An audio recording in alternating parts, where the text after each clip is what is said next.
Bandha. So Mula Bandha is our core root or our root lock. It's really important to our practice. So let's go a little further. We'll inhale halfway up. As you exhale, slide the hands under the feet for Parahastasana. And I like to inhale here. It's not really here, but exhale, fold. It just allows me to get further into the posture. And as you do, pull your elbows up like you're trying to pull your feet off your arms.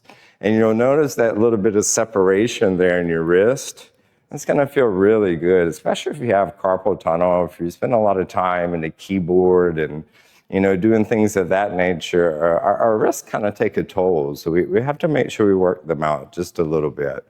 And we'll just do a couple of postures out of the primary series. We won't do the whole thing. So as you inhale, come halfway up. As you exhale, bring the hands to the hips. And as you inhale, come all the way up. Notice how I helped him.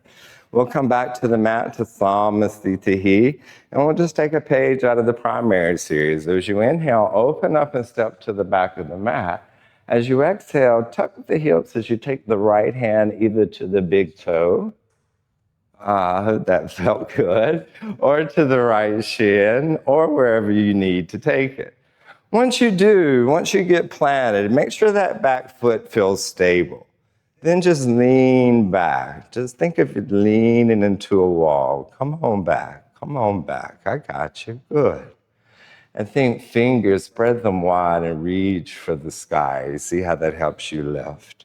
And that's his Uttita Trikonasana assist for the day. He should feel pretty good there. Now, if you're teaching